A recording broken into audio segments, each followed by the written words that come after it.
Normally पहिले जेव्हा तुम्ही लावत होते तर जे तुरीमध्ये जे सोयाबीन राहतो तर एकरी किती खर्च देत होते सोंगून एका बंद बंद त्याला सोयाबीन जवळपास सोंगायचं? एकरी 5,000 5,500 रुपये एकरी क्विंटल म्हणजे त्याचा एकरी खर्च होतो तरी बाहेर काढायला ते. कारण बाहेर हुंडेवाले त्याचे हुंडे घ्यायला विशेष तयार होत नव्हते म्हणून ते रोजाच्या बाया लावूनच काढावं लागत होतं. तर हो, त्याचा म्हणजे खर्च- शेताचे एकदम बाहेर रस्त्याकडे काढावं नेणं लागेल. मग हडंबा आणणं हा. तिथं तर तुम्हाला टेन्शनच गेलं. नॉर्मली नोव्हेंबरच्या नंतर तेवढा पाऊस राहत नाही आपल्या महाराष्ट्रामध्ये. नाही तर तुरी काढणं सोपं झालं, तूर सोंगून ते एका कुंड्यामध्ये नेणंही सोपं आहे थोडस. तुरीचं म्हणजे आम्ही असं केलं इथे जसं आता तुम्ही पाहू शकता आम्ही इथे अशा ते 15-15 20-20 तासानंतर तुरीच्या मधात अशा रस्ता करून घेतला पराठी झोपून म्हणजे ट्रॅक्टर सरळ ट्राली घेऊन इथे येऊन म्हणजे जाते. ते तुम्ही याच्यावर जे पेंड्या ठेवून होत्या हा त्या ट्रॅक्टरच्या ट्रॉली रिव्हर्स मध्ये टाकली मध्ये तुम्ही. घेतली त्यात घेतले आणि त्या ट्रॅक्टरने काढून टाकला म्हणजे ते खूप- आजूबाजूचे तास त्याच्यात त्याच्यात टाकले टाकून दिले. मग परत ते सरळ समोर चालला गेला. त्याच्यामुळे ते खूप अतिशय कमी खर्चात आमचं काढणं झालं बाहेर. नमस्कार, मैं विनीत दफ्तरी। आज हम आए हैं आशीष जी लोहिया सेलू डिस्ट्रिक्ट वर्धा इनके खेत में। इन्होंने एक अलग टाइप का इस बार प्रयोग किया है। इन्होंने तुअर और कॉटन का इंटरक्रॉपिंग किया है। तो आज हम जानते हैं इनसे इन्होंने कैसे की खेती, इनकी ये टेक्निक में क्या तकलीफ है, क्या फायदे है, कैसे ईल्ड रहे, तो इससे फार्मर को फ्यूचर के लिए जानकारी मिलेगी। बताइए आशीष जी। नमस्कार, मी आशिष गोपी किसन लोहिया, राहणार सेलू, जिल्हा वर्धा। जसं इथे तुम्ही पाहून राहिले मी इथे दरवर्षी तुरी 8 फुटावर तुरी लावून मधात सोयाबीन लावत होतो. यावर्षी मी थोडा एक वेगळा प्रयोग केला. 8 फुटावर कपाशी लावून मधात 1 तास आम्ही पराठीचं लावलं आहे. म्हणजे 4 फुटावर एक पराठीचा एक तुरीचं एक पराठीचं एक तुरीचं असं अल्टरनेट त्रास इथे आम्ही लावलेला आहे. पण नॉर्मली जे कास्तकार आहे ते तुरी सोबत इंटरक्रॉपिंग मध्ये सोयाबीन लावतात. सोयाबीन मागल्या 2-3 वर्षापासून आता आम्ही बघून राहिलो. एक तर तुरीमध्ये लावलं सोयाबीन पिकत नाही आणि सोयाबीन मध्ये कधी पांढऱ्या फुलाचं पिकून राहिलं, कधी जांभळ्या फुलाचं पिकून राहिलं, कधी बुरेल पिकून राहिलं, कधी साधं पिकून राहिलं. आणि यावर्षी तर आम्ही चक्क हा बी ट्रायल बेसवरच केला आहे. यावर्षी जसं 17 एकर आमच्याजवळ तुरी आणि सोयाबीन होतं त्याच्यात आम्ही उरल्या म्हणजे 17 एकरात आम्ही तुरी आणि सोयाबीन लावलं आणि हे ट्रायल म्हणून 3 एकरात पहिल्यांदा पराठी आणि तूर असा कॉम्बिनेशन पहिल्यांदा केलं. त्यात जे सोयाबीन आणि तूर होतं त्यामध्ये आम्ही पूर्ण सोयाबीनला यावर्षी रोटावेटर मारावं लागला. एकही पोता झाला, सोंगाचंही काम पडलं नाही. आणि हे इथं आम्हाला आता तुम्ही बघू शकता जसं ह्या काचोऱ्यापासून तुम्ही हिशोब काढू शकता 2 वेचामध्ये आम्हाला कमी जास्त इथे 7 ते 8 क्विंटल हा वेचा आता झाल्यानंतर जवळपास 8 क्विंटल आम्हाला कपाशी होईल इथे आणि 10 क्विंटलच्या जवळपास आम्हाला तुरी झाली. तुरी आमच्या काढणं चालूच आहे इथे आता.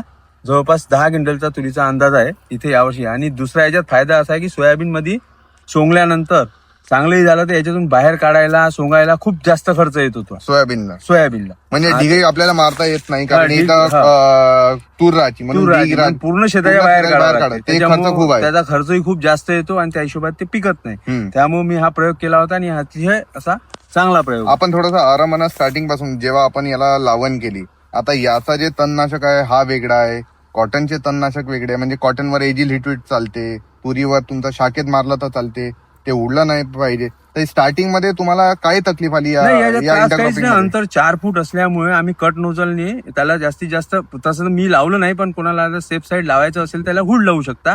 त्याच्यावर हिटवीड आणि एजिल मारून घ्यायचं आणि याच्यावर तर शाखेत मारून घ्यायचं.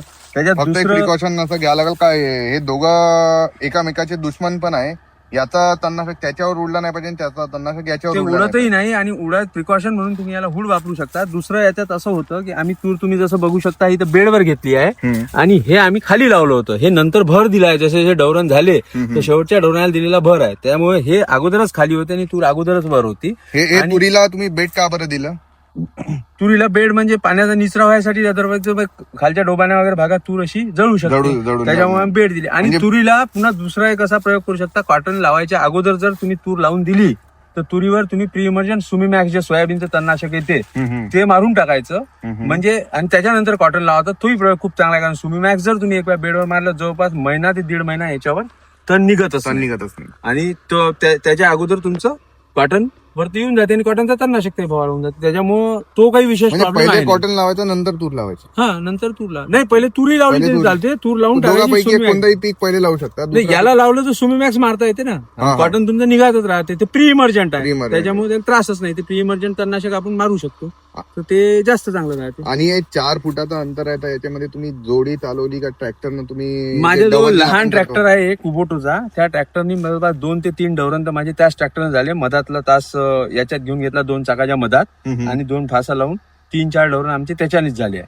आणि एक पुन्हा तणनाशक मध्ये बी मी अगोदर जनरली कॉटनला स्टॉम्प एक्स्ट्रा मारतो पहिला फवारा, आणि तिथून 30 दिवसानंतर हिटवीड एजिल मारतो. त्याच्यामुळे प्री इमर्जंट आहे, तर त्याच्यामुळे मला निंदाचा खर्च एक निंदन हलकंसं आलं, त्याच्यामुळे तो काही विशेष खर्च मला आला नाही. आणि एक वेळ हे दोन्ही क्रॉप वरता आले नंतर त्याच्यात ग्लायफोसेट मारतात, ते तर फार्मर प्रॅक्टिस आहेच.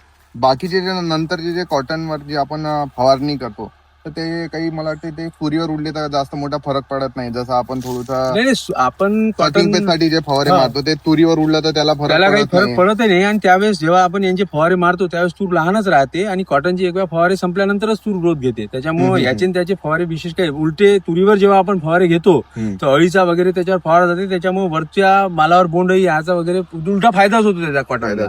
अच्छा, बोंडअळी वगैरे कॉटनवर येत नाही. आणि वरचाही माल पूर्ण आता जसं तिथं पाहून आले वरपर्यंत माल पूर्ण हा एकही बोंड किडीक निघालेला नाही आहे. पूर्ण माल हा वरचाही माल पूर्ण पद्धतशीर पकडून घेतो. त्याच्यामुळे आपण हे व्हेरायटी आता सांगा कोणकोणत्या लावल्या? हे तुरीची कोणती जात होती? याच्यात तुरीचं आहे हे नवीन वाण आहे दप्तरीचं एक 48 गोल्ड म्हणून. अगोदर 48 यायचं, हे 48 गोल्ड म्हणून आहे. हे वाण म्हणजे मी मागच्याही वर्षी लावलं होतं आणि मला 48 पेक्षा पण हे चांगलं वाटलं इल्डला, त्याच्यामुळे मी यावर्षी हेच लावलं. माझ्या तिकडल्याही प्लॉट मध्ये जे सोयाबीन तूर आहे त्यातही मी 48 गोल्डच लावलेली आहे. आणि हे पराठी कोणती? पराठी हे रॉकी म्हणून आहे त्यांचीच दप्तरीचीच. आणि याचं तुम्ही असं बोंड साईड वगैरे पाहू शकता. आताही आज जसं 14 फरवरी आहे तरी पण आपण बोल ओपनिंग बघा किती सुंदर आहे, एकदम चांगला आहे. वेचायला इतका सोपी आहे, काही पाहायचंच काम नाही. वेचण्याला सोपी आहे. वजन अजूनही खूप जास्त कमी झालेलं नाही आहे, वजनातही चांगला आहे. आणि आम्हाला म्हणजे दोन्ही मिळून जर सरासरी ऍव्हरेज पकडला तर 15 ते 17 क्विंटल म्हणजे एक धरलं कॉटन आणि तुरीचा दोघाचा मिळून 15 ते 17 क्विंटलचा ऍव्हरेज याच्यात येऊ शकतो. आणि दोघांचे भाव जवळपास सारखेच आहेत. आणि जवळपास यावर्षी तुरीमध्ये किती उत्पादन येणार? तुरी एकरी 10 क्विंटलच्या जवळपास. आणि कॉटन मध्ये तुम्हाला किती उत्पादन आलं? या कॉटन मध्ये आतापर्यंत आपल्याला 6 ते 6.5 क्विंटल निघालेला आहे. आणि हा जो फुटलेला सध्या दिसून राहिला हा माझा असा अंदाज आहे का एकरी 1 क्विंटल तरी हा निघेल. म्हणजे जवळपास 7 ते 8 क्विंटल मध्ये तुमचं याचं उत्पन्न झालं कॉटनचं. आणि तुरीमध्ये जर 10च उत्पन्न येत आहे तुम्हाला, तर 8 ते 10 म्हणजे 8 ही तुरीचं उत्पन्न घेणं म्हणजे चांगलीच गोष्ट आहे आपल्या भागात.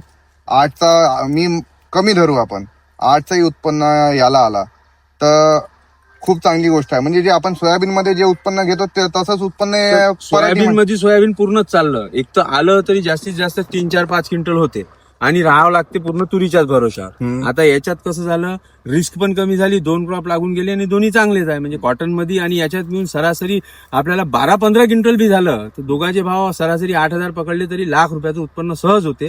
आणि खर्च कॉटनला लागणारा अर्धा होऊन जाते, कारण तुरीला तेवढा खर्च तसाही येत नाही. त्याच्यामुळे तो खर्च अर्धा होऊन जाते. आणि या विशेष म्हणजे या कॉटनचं वेचलीच 2 वेळा करावं लागते फक्त. आता ही तिसरी वेचणी होईल, 2च वेळा वेचली याला, एक वेळा. आणि एक वेचणी तर हे दुसरी जे वेचणी केली ते तुरी सोंगल्यानंतर केली.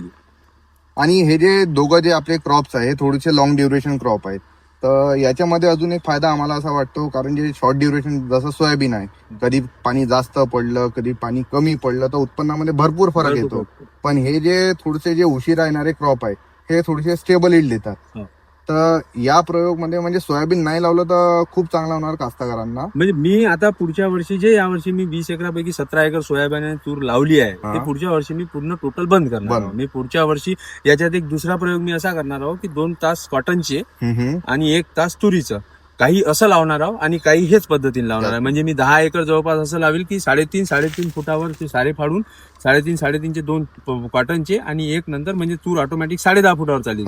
आणि हे आणि अर्ध या पद्धतीने लावेल की 8 फुटावर तूर राहील आणि 4 फुटात एक मधात 1 तास टाकून मी आपली कॉटन लावून टाकेल. म्हणजे सोयाबीन आता याच्यानंतर मला याच्यात लावायचं नाही. तर तुम्हाला 1 लाखच्या वरती म्हणजे जर उत्पन्न चाललंय तर तुम्ही अन्य कास्तकारांना काय मेसेज देणार? कोणता पीक त्यांनी जास्तीत जास्त लावायला? माझ्या हिशोबाने तर 1 लाख ते 1,20,000 पर्यंतचं सहज उत्पन्न यात होऊ शकते. आणि फवारणीचा पण खर्च याच्यात कमी होऊन जाते, कारण तुरीवर आणि याच्यावर कॉटनवर म्हणजे स्प्रे कम, कारण तूर झाकल्या जाते, कॉटन झाकल्या जाते.